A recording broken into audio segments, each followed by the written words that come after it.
Hanggang ngayon hindi pa rin nasisecure ng Lakers ang extension contract ni Luka. Mas pinili niya na i-delay ang pagpirma niya ng extension at unahin ng EuroLeague. Sa Yahoo Sports, sinabi mismo ni Brian Windhorst na hindi kailangan magmadali ni Luka na pumirma ng extension ngayong summer dahil hindi nga raw malinaw kung magiging sulit pa para sa kanya ang mag-stay sa Lakers ng ilang season. Dahil nga inaasahan na 3 hanggang 4 na taon yung extension na binibigay sa kanya ng Lakers. Dalawang option yan, 3 years na nagkakahalaga ng 160 million at 4 years naman mula sa 229 million deal. Maximum extension yan mga pare ko simula August. Sinabi rin kasi mismo ni Brian Windhorst na normal lang na ma-delay ang usapang contract ni Luka lalo na't nakapokus to ngayon sa Slovenian national team niya at meron pang sapat na oras ang Lakers hanggang September at posibleng beyond para mapapirma itong si Luka, kaya hindi dapat magpanik ang mga Lakers fans, pero possible nga raw na mas piliin lang ni Luka ang short term deal para mas paghandaan ang long term deal na pwede niyang makuha sa future. Nakikita kasi na ang isa sa dahilan kung bakit pwedeng si Luka mismo ang tumanggi sa extension at pumasok sa 2027 free agency dahil nga nakikita ng mga analyst na hindi nagpapakita ng pagiging contender ngayon ng Lakers at pwedeng hindi makumbinse itong si Luka dyan sa magiging rebuilding nila.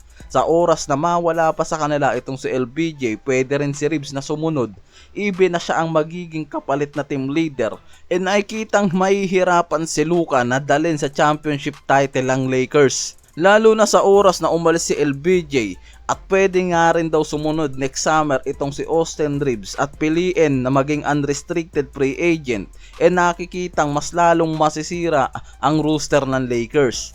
Kaya nga kung hindi nga masisecured ng Lakers na maging contender para sa future ni Luka, pwedeng hindi magtagal sa kanila tong future star na to. Lalo na si Luka napunta lamang sa Lakers dahil lang sa trade at hindi niya personal na desisyon na mapunta sa Lakers. Hindi niya plano na magpa-trade sa Lakers dahil mismong si Nico Harrison at Rob Pelinka lang naman ang nagkaroon ng transaction sa mga to.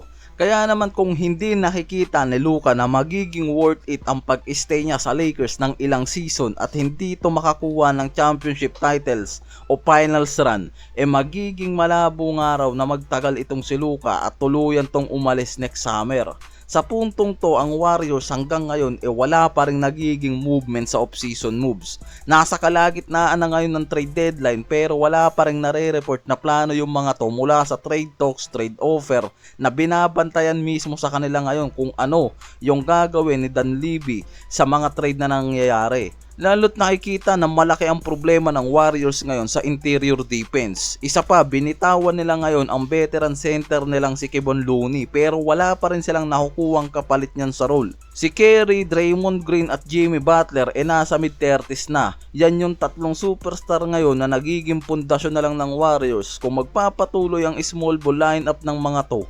paniguradong hindi na yan magiging madali at lalong mas magiging mahirap na sa mga to maging contender para sa susunod na season. Dahil karamihan naman talaga ngayon ng nangungunang team mula sa Eastern hanggang Western Conference yung mga team tulad ng OKC, Cleveland Cavaliers, Boston, Denver, Minnesota, Lakers, Clippers at Houston Rockets na ngayon. Yan yung mga nagpalalim ng defensive depth nila at physical strength. Kaya nga nakikitang kung mananatili ang Warriors sa small ball, magiging malaking problema to para kay Curry, Green at Butler na mag-contend para sa championship title next season. Nasa kalagitnaan na kasi ngayon ng off-season pero wala pa ring starting center ang Warriors, kaya nakikita na pwedeng mananatili talaga sa small ball pa rin ng mga to at malaki yung potential na kung matapos ang trade deadline na wala pa ring malinaw na tinatarget ang Warriors pagdating sa starting caliber center, paniguradong small ball pa rin nga raw ang mangyayari sa mga to at magmumula pa rin ang opensa kay Curry at Butler at ang main frontcourt nila etong si Green pa rin na nakikita mismo ng mga analyst na hindi na talaga magiging epektibo yan lalo na sa mga teams ngayon sa Western na priority ngayon ang magpalakas ng front depth. Kaya nakikita na magiging hadlang to para kay Curry na mas lalong bumaba ang tsansa para makakuha ng championship title sa susunod na season.